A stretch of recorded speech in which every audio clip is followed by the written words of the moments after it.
April 3, 1945, Luzon, Philippines.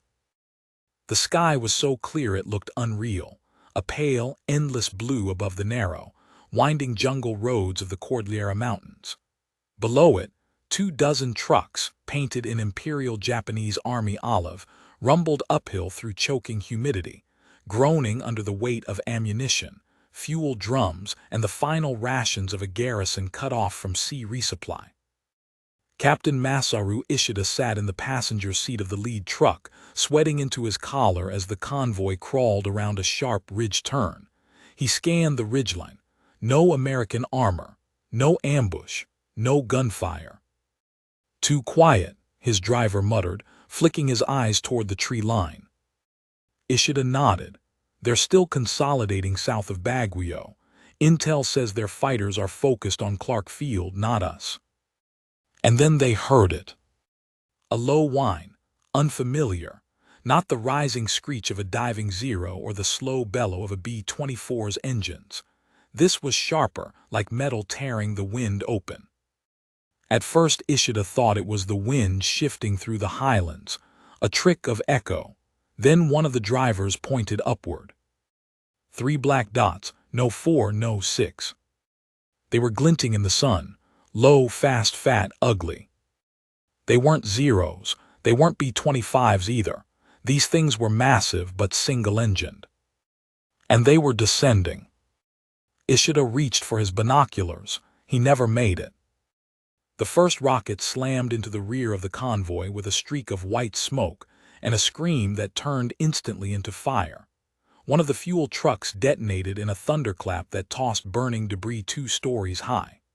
A second rocket struck a troop truck in the center of the column, blowing wooden slats, limbs, and steel into a red mist. The air filled with concussive bursts that didn't sound like bombs. Not quite. They were faster, meaner. And then Ishida saw it, too late to do anything but understand. They weren't bombs. They were HVARs, high-velocity aircraft rockets, fired by Republic P-47 Thunderbolts. 6 of them, dropping from 2,000 feet, each one loaded with 10 5-inch rockets under its wings. 60 rockets total, a warship's broadside delivered by aircraft. The Americans weren't hunting fighters anymore. They were hunting trucks. 1 minute earlier, those same Thunderbolts had peeled off from their patrol formation above the western ridgelines. Captain Walter Walt Devers squinted through the canopy, thumb on the firing switch. "That's them. Convoys snaking eastbound. No cover. Request clearance to engage." Crackling over the radio, "You are green, go hot." Devers rolled his jug into a dive. The P-47's Pratt & Whitney R-2800 engine roared as the plane dropped like an iron hammer. He leveled out at 600 feet, nose lined perfectly with the narrow mountain road below. "Let's make 'em regret showing their faces." He pressed the trigger. 2 white streaks peeled from under his wings, high-velocity rockets trailing smoke, screaming downward. A split second later, the jungle lit up. In the convoy, soldiers scattered. Some leapt from trucks, others dove into the brush. But the rockets kept coming. From the ridges, it looked like the mountain itself was being pounded by artillery. Trees burst into flame. The road cracked open. Fuel drums exploded in waves. Ishida crawled from under the mangled front bumper of his truck, dazed, ears ringing. He looked up in time to see another P-47 blaze overhead, machine guns chattering. Rounds punched into the engine block of the supply vehicle beside him. It burst into smoke and silence. He staggered toward the ditch, boots slipping on gravel soaked in gasoline and blood. A sergeant grabbed his arm. "They're Thunderbolts, sir. I thought they only did bomber escort." "So did I," Ishida muttered. But what the Japanese didn't know was that the war had changed. The P-47 Thunderbolt had evolved. It had once escorted B-17s over Europe, but now it was a ground attack monster, retrofitted with rockets, bombs, and armor plating. It could dive into hell and come out the other side. It didn't need a dogfight to win. It just needed targets. And Japan had plenty of those. By the time the Thunderbolts banked away, the road had vanished under black smoke. 21 of the 24 trucks were gone, not disabled, not wounded, gone. Ishida stared across the carnage. The slope looked like it had been shelled for hours, not 60 seconds. And then came the second flight. 6 more Thunderbolts. 60 more rockets. What had once been a convoy became a crater field. The M8 HVARs weren't flashy. They weren't smart. But each one carried a 45-pound warhead moving at 1,300 feet per second. That kind of speed didn't ask permission. It punched straight through steel and men alike. The Japanese soldiers didn't run now. They were already ash. From the air, Devers circled the smoke plume, eyes scanning for survivors. Nothing moved. His wingman's voice crackled. That's a confirmed kill. No survivors. Convoy erased. Devers exhaled. Not joy, not bloodlust, just the grim knowledge that one more chunk of Japan's war machine was gone. He turned his jug north toward Lingyan. Fuel was still good, rockets gone, guns still half full. He was already looking for the next target. That night in the ruins of a field hospital near Bontoc, Ishida sat in silence, staring at his shattered boots. He had survived Bataan. He had fought through Burma. He had dodged strafing runs by Mustangs and Lightnings, but he had never seen anything like what hit them on that road. He had always laughed at the Thunderbolt, too fat, too slow, a joke of a fighter. He wasn't laughing now. The cratered mountain road still smoked at dawn. Thick black fog clung to the ridgelines, and the crows had already arrived. They circled lazily above the convoy ruins, gliding over charred metal and crumpled uniforms, waiting for the still-warm dead to cool. Captain Masaru Ishida moved slowly through the aftermath, stepping over twisted axles and blown-open crates of cartridges scattered like dice across the hillside. A melted Arisaka rifle lay cradled in the hands of a soldier whose torso was no longer there. He didn't speak. None of the survivors did. There were only 6 of them and none had a scratch, because the others hadn't bled, they'd been vaporized. From the shadows of the brush came another figure soaked, shaking, a corporal, eyes wide and glazed. They didn't even circle, he mumbled. They hit us once, then again, then gone, not even strafing, just rockets. Ishida said nothing, because he was still hearing them. Not the planes, the rockets. That thin, high-pitched scream that built into a shriek and ended in an instant of flame. It was in his skull now, in his teeth, vibrating behind his eyes. They weren't bombs. Bombs had a voice, a whistle. These things hissed like serpents before they struck. And when they struck, they didn't just kill, they removed. It was his first real encounter with the high-velocity aircraft rocket. It wouldn't be his last. South of the ridge, 20 miles away at Lingyan Airfield, the Thunderbolts landed one by one. The jugs were still streaked with soot and scorched with the traces of backblast from their rocket pods. Mechanics swarmed them, rearming, refueling. Captain Walt Devers climbed down from his cockpit, stretching his legs and rotating his neck until it cracked. 2 runs, no flak, no interceptors, total destruction, his wingman said. That's what we call a clean morning. Devers said nothing. He just walked to the field tent, poured himself a tin cup of bitter coffee, and stared at the map on the wall. Blue pins marked known enemy troop positions. Red pins marked yesterday's convoys. Half were now gone. One of the junior pilots stepped in, still grinning. "Hey, Walt, I thought the Thunderbolt was too ugly to win anything." Devers took a sip and didn't look away from the map. "Ugly's just a word," he muttered. "Dead is permanent." He knew what they were flying wasn't a fighter anymore. Not really. The P-47 was a brute, a machine built not to dance but to smash. With 10 HVARs slung under its wings and 8.50 caliber Brownings in its nose, It was closer to a flying artillery platform than a fighter. And that's exactly what the Pacific needed.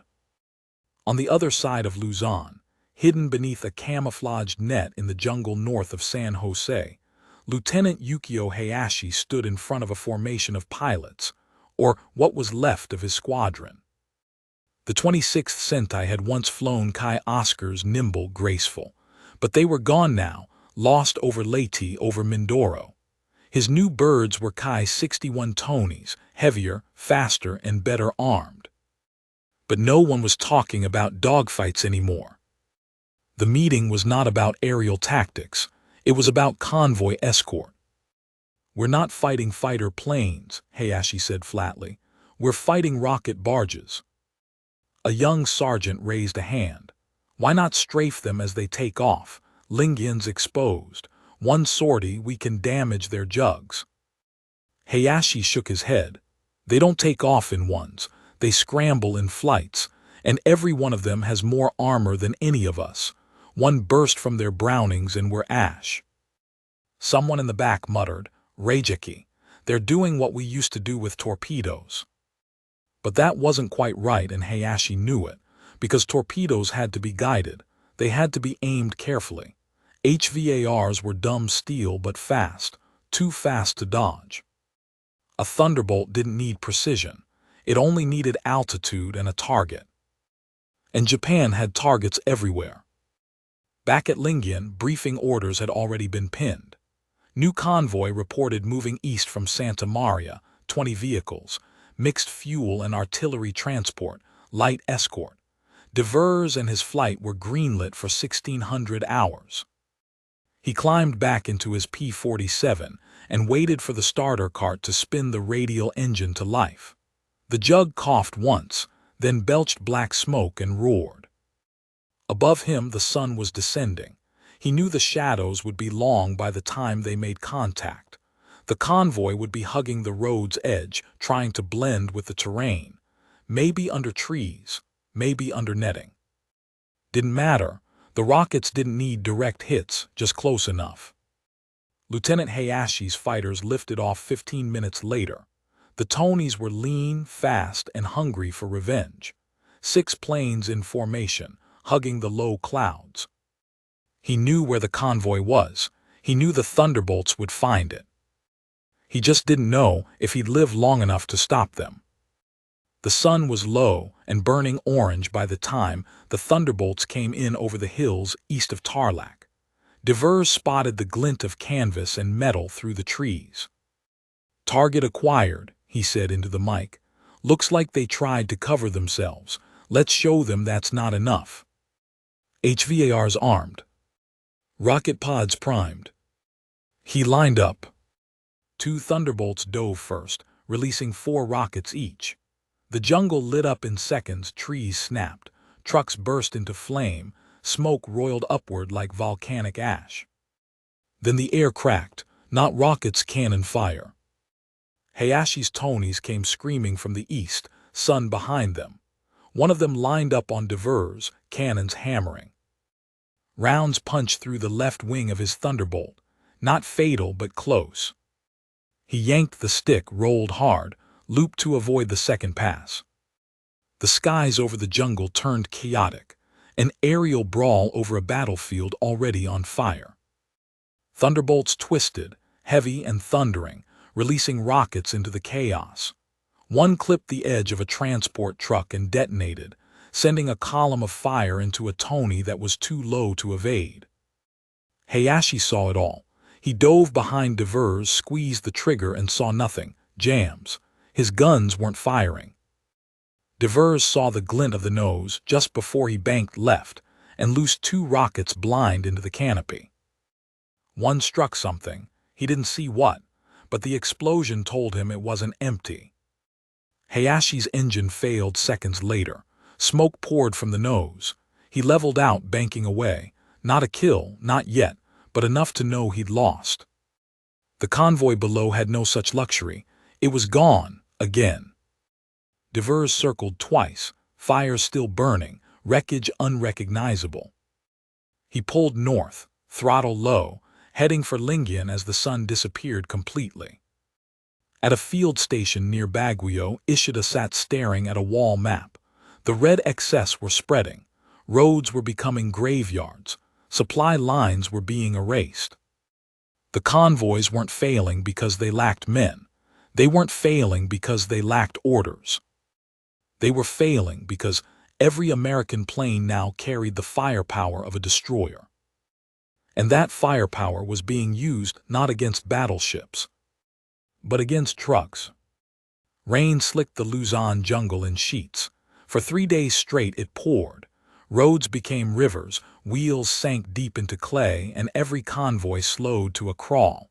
American air patrols eased off. Clouds blanketed the ridgelines. Captain Masaru Ishida's unit crawled north under this gray shield, hauling crates of 75 ammunition toward Balit Pass. He had no illusions anymore. He no longer believed the weather was mercy. It was delay. Somewhere above those clouds, the jugs were waiting. They always came. He sat in the passenger seat, soaked to the bone, one hand resting on the grip of his Nambu pistol, not because he expected to use it, but because he didn't want to die holding nothing. They had rerouted this convoy 4 times already. At night they moved under blackout, headlights painted blue and masked. Camouflage nets were stretched over every vehicle. Trees were chopped down and laid across tarpaulins to mimic fallen foliage. But deep down, Ishida knew none of it mattered. Because the Thunderbolts didn't need to see them. They only needed a hint, a glint of metal, a stretch of tire track, a radio intercept. And then the sky opened. 14 miles east at Lingyan, the tent reeked of mud, oil, and boiled coffee. Captain Walt Devers leaned over the table with his crew chief and flight commander, reviewing an aerial recon shot taken the day before. A stretch of muddy jungle trail, winding through palm groves, faint but unmistakable tire grooves visible. "They're moving again," Devers said. "Eastbound. If we don't hit them by tomorrow, they'll be in the hills." His crew chief pointed to a darker splotch on the photo.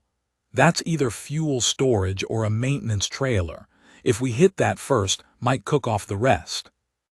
The commander gave a single nod. "Go at dawn, double load, 20 rockets per bird." Devers raised an eyebrow. "Full racks." "Full racks." He didn't argue. Thunderbolts didn't need elegance, just lift and brute force. Before first light, 6 P-47s lined the edge of the airstrip. The ground crews loaded the M8 HVARs in silence. One by one, steel fins slid into locking rails. Safety pins were twisted off. Devers climbed into his cockpit. His oxygen mask smelled of rubber and sweat. The sun hadn't broken the horizon yet, but he could already hear it in his head, the pitch of the rockets leaving the rails. He had grown used to it, almost too used to it. In the still dark hangar row, someone whispered, "Another convoy, another funeral." Devers didn't answer, because it wasn't funny, not anymore. Lieutenant Yukio Hayashi had not slept. His unit had been redeployed north of the Cagayan Valley, where airfields were little more than grass strips carved into the jungle. His Kai 61 Tony now sat under a bamboo canopy covered with fresh palm fronds. The orders were clear: intercept and destroy Thunderbolts before they reached the convoy near Balit. He stared at his flight book, half blank. His last 2 missions had ended in rocket fire before he'd even reached altitude. His wingman had been torn apart over Nueva Ecija, not by a dogfight, but by a blast wave that flipped his Tony over and threw it into the trees.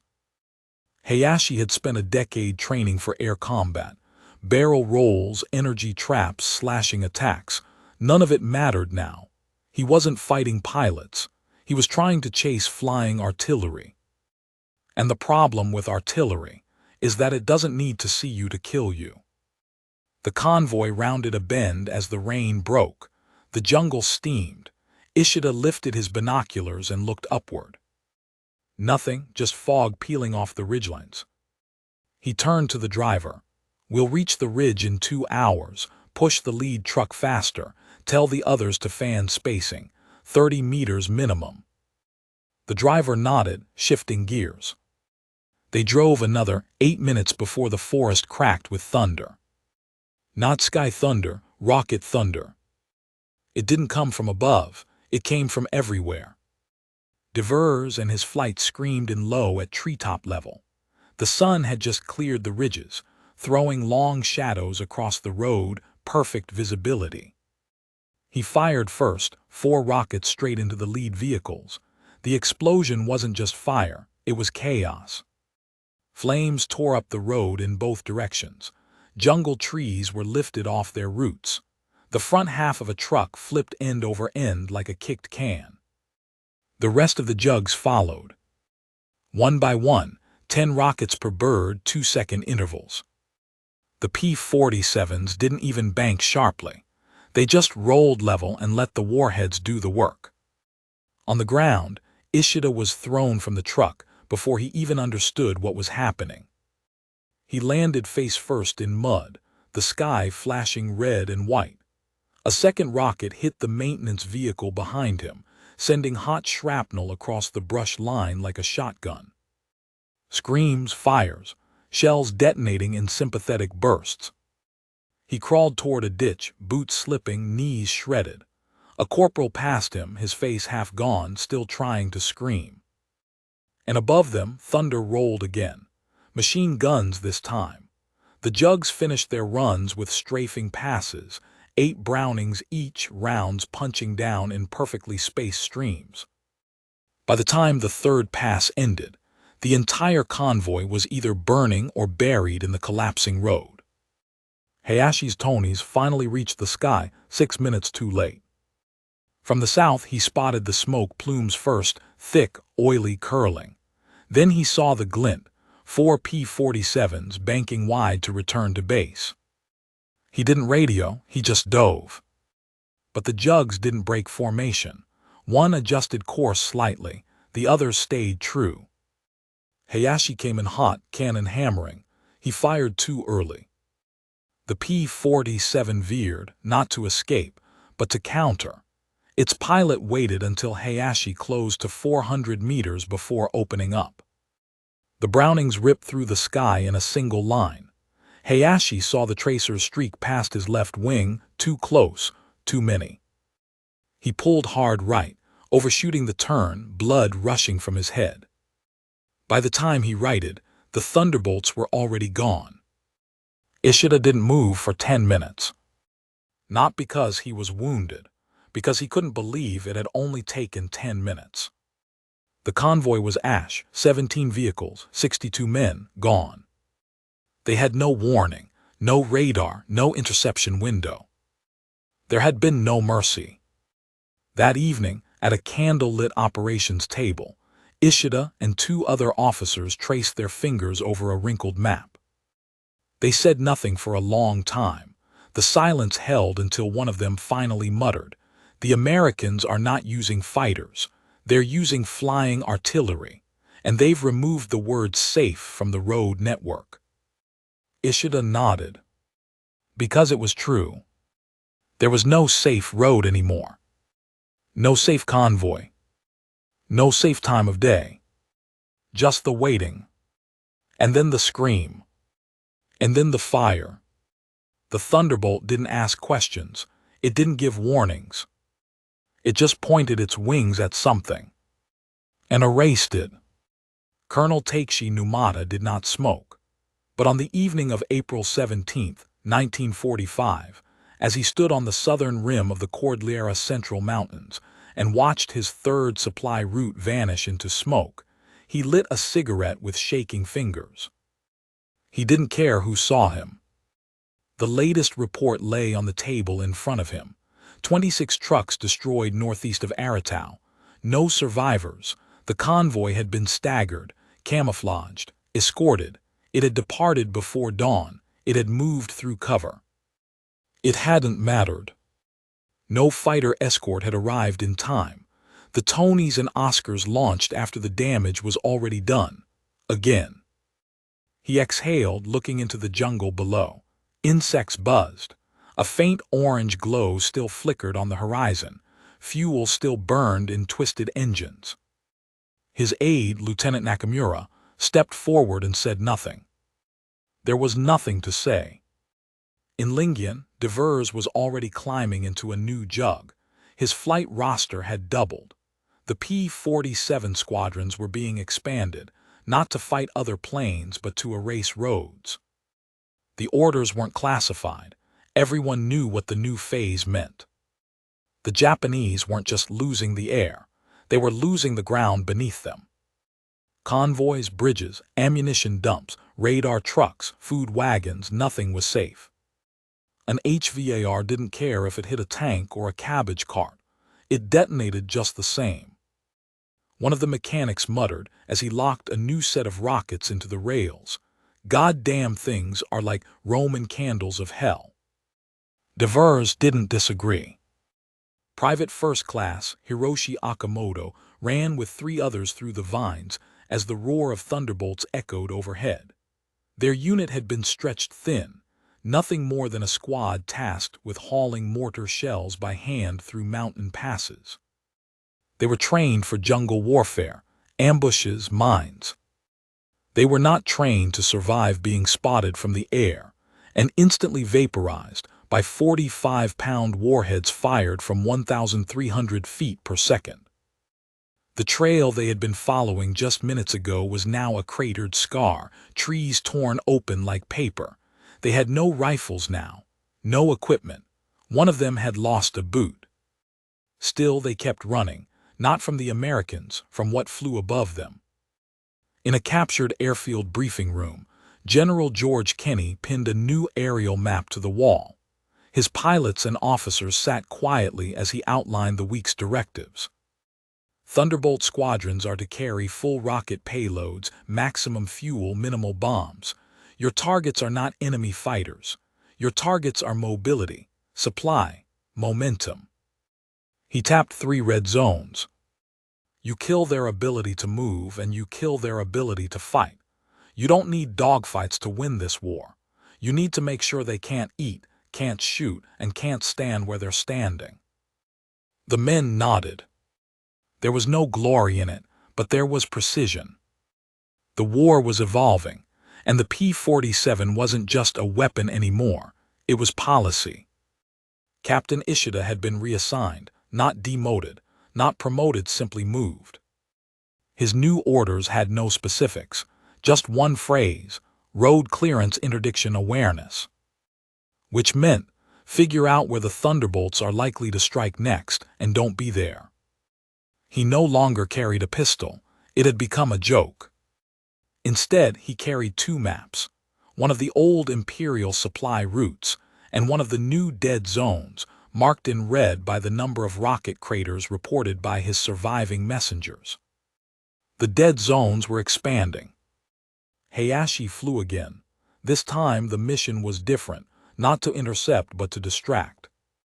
Their plan was to draw a formation of Thunderbolts away from a convoy near Mount Pulag by feinting an approach on Lingyan itself. 6 Tonys, high altitude, southward vector. They hoped the Americans would overreact.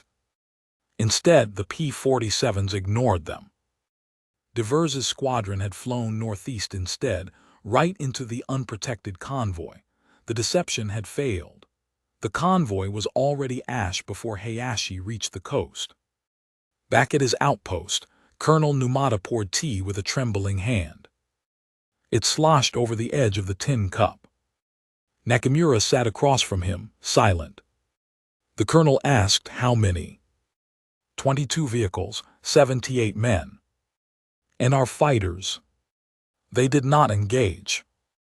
Numata did not shout, did not curse. He simply set the tin cup down and looked outside at the jungle. They have changed the sky, he whispered. Nakamura frowned. Sir. Once we looked up for enemy planes. Now we look up for fire itself. That night Devers couldn't sleep. Not from guilt, but from repetition. He could still see the flashes.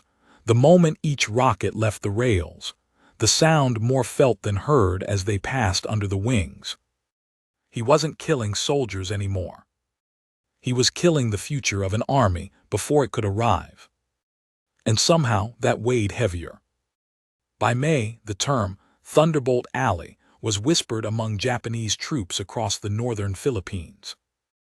It was not a specific location. It was an idea, a stretch of road, any road, where visibility was good, and the odds of sudden annihilation were higher than survival. Posters were nailed to trees. Do not gather more than 3 trucks in one place. Patrols were told, move only at night, even then expect attack. The rockets didn't need to be aimed. They needed only presence. A trail of smoke, a curved road, a glint of sunlight off a truck bed. And then the end.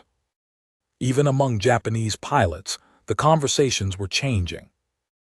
Hayashi met with other squadron leaders in a cleared hut near San Mariano. They no longer discussed air tactics.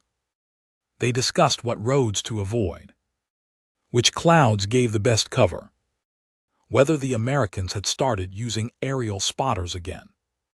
One of them laughed bitterly. They're not intercepting us anymore. They're ignoring us like we're irrelevant. Hayashi didn't laugh, because that's exactly what they had become. On the tarmac at Lingian, Devers watched a new pilot prep for his first mission. Young, fresh, too excited. "Any advice, sir?" the kid asked, checking his rocket pods. Devers stared at him a moment, then said, "Fire first. Don't look back, don't think about who's in the truck, just remember it's you or them." The kid nodded, still smiling. Devers looked away. He'd stopped smiling 2 months ago. The last confirmed convoy strike of April came 3 days before the month's end. 42 vehicles, no survivors, no wreckage recovered. Just a stretch of road, blackened and empty. And the silence that followed. Colonel Numata stopped writing halfway through the morning report. There was no point.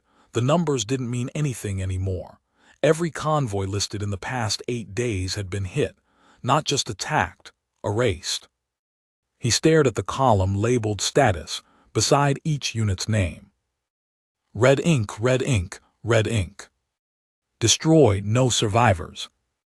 Ambushed by Thunderbolts, rockets used. Convoy lost, likely air interdiction. No black box remains. He looked out over the treetops beyond the command post, fingers twitching around the edge of his teacup. Even now, the trees didn't look like shelter. They looked like camouflage, a failed disguise. One of his liaison officers stood nearby, silent, waiting for the colonel to speak. He didn't. Instead, he reached for his field cap, pulled it over his eyes, and muttered, "No more trucks, only ghosts now." Captain Walt Devers had memorized the sound of an HVAR's launch. There was a moment just before release where the rocket stuttered against the rail like it was pausing to inhale, then spat forward in a deafening scream. In training, they said the rockets were unguided. In the field, they were nearly psychic. They didn't need to hit directly. They only needed to get close enough to make the target regret existing. His squadron had taken to naming their payloads, not out of humor but ritual. The last run, his wingman had called his first 2 Thunder and Lightning.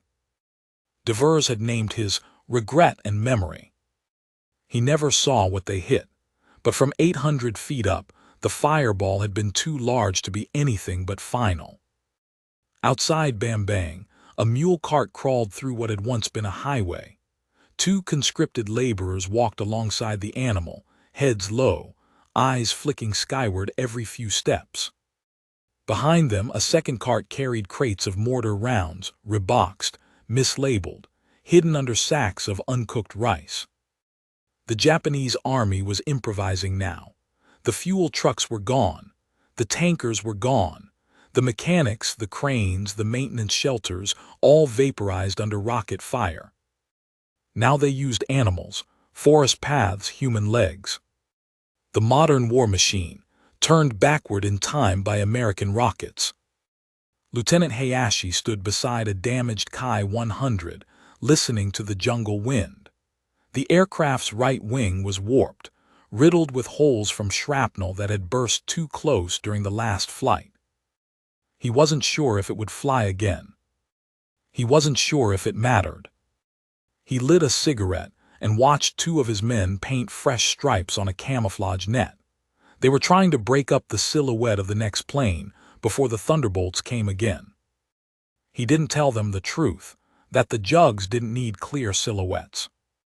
They needed movement, a shadow, a guess. And then they fired anyway. The Americans had begun calling it the rocket doctrine. 1 P-47, 10 HVARs. 3 P-47s, 30 rockets. Each capable of reducing a 6-ton truck to shredded steel in under 3 seconds. It had become standard. One squadron didn't just suppress, it annihilated. And as the Japanese shifted tactics, so did the Americans. No more waiting for visual confirmation. No more caution. If intelligence said a convoy was scheduled along Route 6, then that road was erased before breakfast. It wasn't about accuracy. It was about pressure. Relentless, daily atmospheric pressure. Captain Ishida met with 2 other officers inside the remains of a sugar warehouse near Bagabag. Their candles barely lit the wooden beams above. He laid out what few photographs they had of the destroyed roads. 5 convoys, 15 days, over 200 vehicles, total losses, not partial, not recoverable, not salvageable, gone. One officer leaned forward. What if we arm the trucks, anti-air mounts? Ishida didn't laugh. He simply turned the photo around, an image of a truck with a .25 cannon welded to its bed, burning upside down. No chance to fire. The other man said nothing for a long time. Then, so what do we do? Ishida looked at him for a long time. Then said, we walk. Devers had stopped looking at his targets as trucks. Now they were shapes, movement, geometry, a rectangle moving northeast, convoy.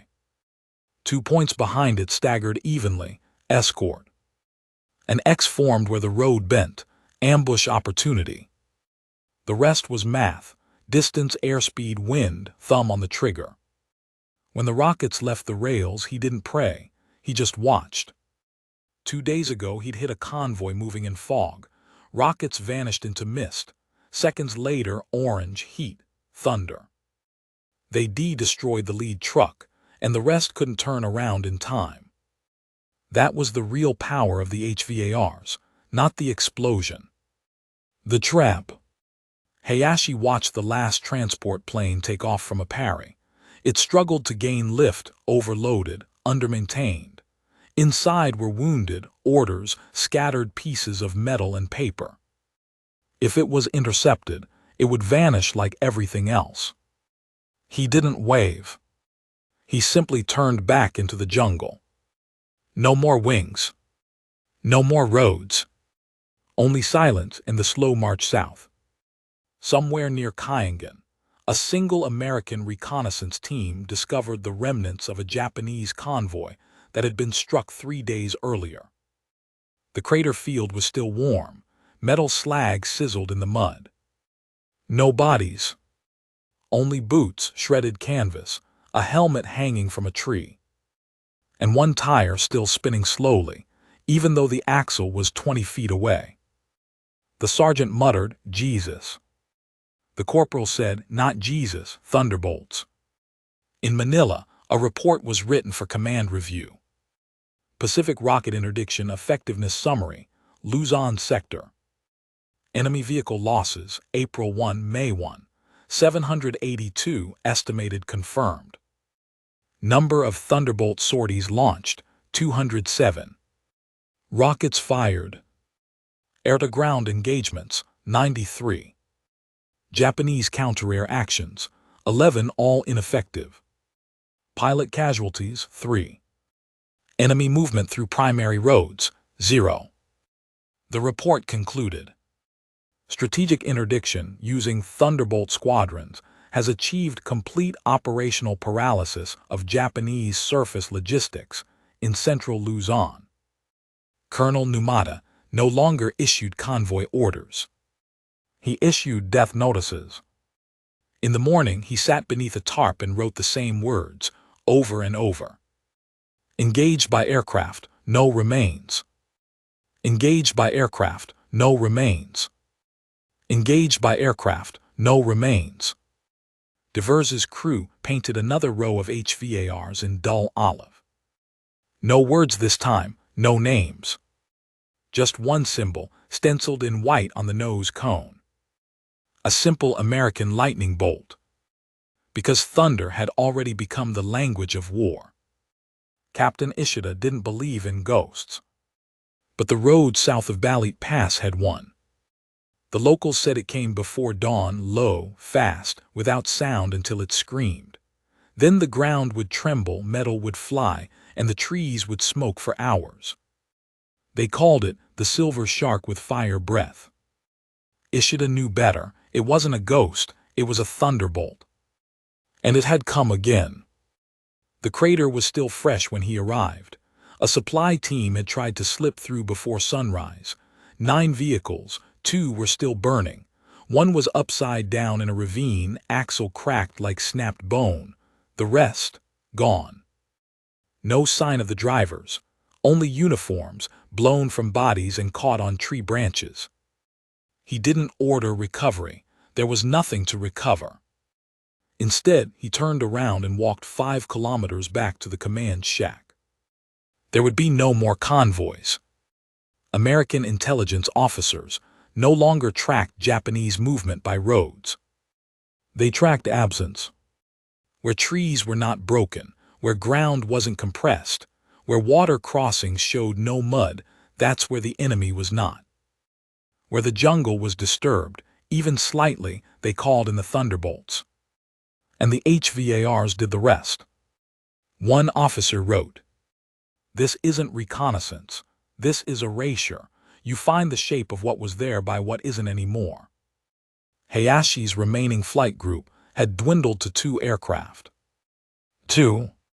They took off from what was barely a runway, a stretch of packed dirt behind a banana grove. No radio towers, no windsock, no control tower. He didn't fly to intercept anymore. There was nothing to intercept. He flew to look, to see, to confirm with his own eyes that his country still had presence on the land below. He flew alone. Below jungle, then gaps, then a line of ash where Route 5 used to be. And once a glint, a shimmer near a bend in the river. He banked hard. But there was nothing, just twisted metal. He knew the shape. American rocket impact. And for the first time in the war, he didn't think, how do I stop them? He thought, how do they aim that well? The P-47D Thunderbolt had a ceiling of 42,000 feet, but by now, they rarely flew above 1,500. That was where the war was. Low, fast, dirty. Ground support squadrons operated like aerial wolves. One flight would circle high, bait. The second would sweep in from the flanks. The third, the killers, would come in with HVARs armed, slant firing at the columns that broke from cover to escape. The math worked like this. Convoy moves at 18 mph. Thunderbolt flies at 300 mph. Time between visual contact and rocket launch, 19 seconds. Average number of vehicles hit per strike, 4. The doctrine wasn't written in manuals anymore. It was written in fire. Lt. Devers landed at a forward strip near San Fernando, wiped sweat off his brow, and stepped down as his crew chief swarmed the plane. There was a hole in his left wing. A stray burst from a Japanese Nambu in the trees. Didn't matter, the rocket pods were empty, mission complete. He took a canteen from his radio man. "Third one this week," he muttered. His wingman Jack Carraway leaned over and asked, "Did they fire back?" "Once. Missed." No, Devers paused, hit a tree next to me, blew apart like confetti. They didn't talk after that. They didn't need to. The real danger wasn't the enemy anymore. It was boredom, routine, predictability. They were too good at this now. Colonel Numata had stopped requesting aircraft. Instead, he requested shovels. He told his staff, "We bury the roads." He meant it literally. The new doctrine was concealment through absence. They dismantled bridges, rerouted foot traffic, carved paths into hillsides with pickaxes. If a truck couldn't make the journey, a man would. If a man couldn't, a boy would. It wasn't strategy, it was surrender by erosion. The Americans noticed. Not right away, but slowly over weeks, then in full clarity.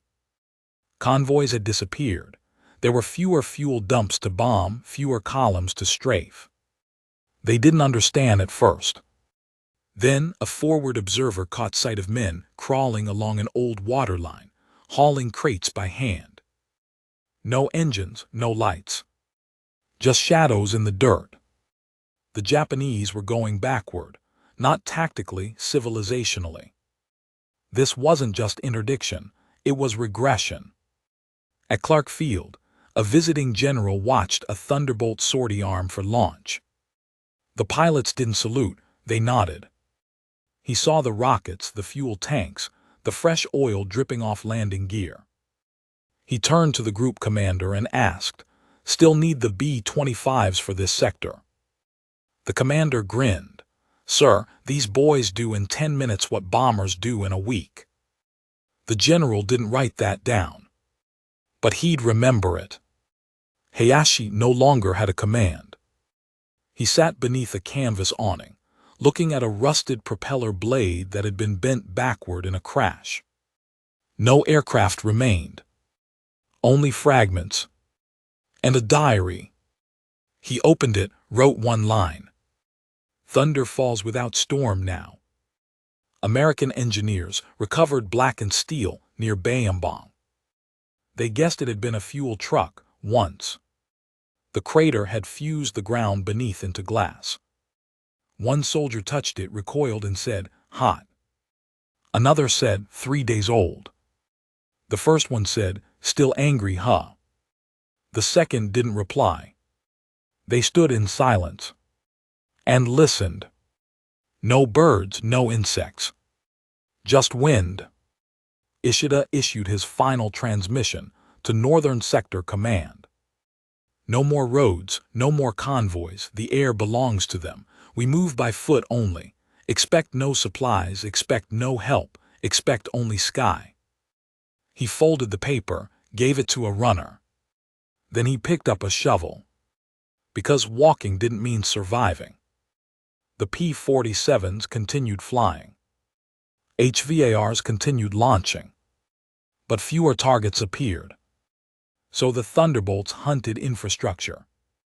Bridges, depots, bunkers, water towers. If it held weight, it was hit. If it carried flow, it was severed.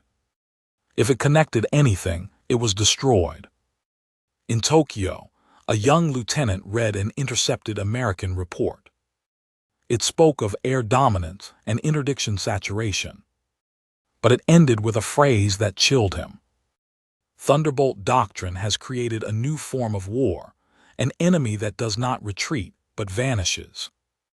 He folded the report, closed the file, and stared at the kanji on the wall above his desk. It read, "Victory is perseverance." But it felt like a lie. Because perseverance could not outrun rockets. The jungle forgot how to echo. That's what the scouts said. On the slopes north of Luzon, where the trees used to resound with gunfire, now there was only wind. No animals, no engines, no orders shouted in Japanese. Even the rivers moved quieter.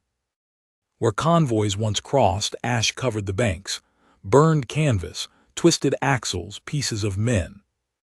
The American infantry pushed forward slowly, not because of resistance, but because they couldn't believe how little was left. They expected gunfire, ambushes, mines. But they found only footprints. And even those ended eventually. At a forward airbase near Lingian Gulf, Captain Devers sat on the wing of his Thunderbolt and drank lukewarm coffee. The war was still on, but not for him, not really. The flight logs showed fewer missions. HVAR racks returned full more often now. Targets were rare, convoys had vanished, troop concentrations dissolved. He'd ask for coordinates and get shrugs. Try south of the ridge, an officer said. There was a radio intercept, maybe a camp. Or maybe trees, Devers replied. They both knew it didn't matter. The damage had already been done. In Tokyo, reports filtered in from the south. No contact with 23rd Infantry Regiment. Supply point at San Jose believed destroyed. Unable to verify communication from northern Luzon sectors for 7 days. The language changed subtly. From fighting delay to unverified absence. From enemy incursions to loss of function. No one said it aloud. But the truth floated just below the surface. We are no longer fighting a war. We are surviving an annihilation. Colonel Numata didn't issue orders anymore. He issued locations. Go here, hide there, eat this, burn that. He had no units left, only fragments. And even those were dissolving. One evening, he lit a signal fire in the mountains, hoping to attract a friendly scout patrol. No one came. But a P-47 did. It passed high, silhouetted against the twilight, wings broad and unhurried. It didn't strafe, didn't fire. It circled once, like a predator glancing at a carcass, then turned west. Numata sat by the fire all night. He understood. Even the enemy was bored. On the American side, the Thunderbolt squadrons began reassignments. Some rotated to the Pacific Islands. Others were prepped for possible deployment to Okinawa or even the home islands. The Philippines had been consumed. Not captured, not liberated. Consumed. One pilot wrote home. There is no front line anymore, just direction. Forward is ours, backward is ashes. Hayashi's final note in his logbook was dated April 18th. He wrote, "Enemy does not knock, it falls from nowhere, leaves no door." That night he burned his flight uniform. Not in ceremony, not in shame. In practicality. There was no plane left to wear it in. By May, American engineers flew reconnaissance over Luzon to scout future airfield expansions. They noted hundreds of former Japanese emplacements, destroyed, abandoned, or overtaken by vines. No anti-aircraft returned fire, no radar signals. Just voids. The kind only fire could make. The Thunderbolt was never sleek, never graceful. It wasn't a zero, slicing air like a sword. It was a hammer. And it had done what hammers do. It crushed, it flattened. It erased. When the last P-47 squadron lifted off from the Philippines, a group of mechanics lined the edge of the jungle, watching. One of them, a corporal named Flores, whispered, "They don't even wave goodbye." Another replied, "Hammers don't wave." Far away, in a cave network below Ifugao, a former Japanese truck driver sketched in the dirt with a stick. He drew the outline of a plane, large wings, fat nose. Then behind it, fire. Then below it, smaller things, stick men, tiny trucks, craters. A child next to him asked, "What is it?" The man stared at the drawing and said only, "Thunder." Then he wiped it away with his hand. And silence returned.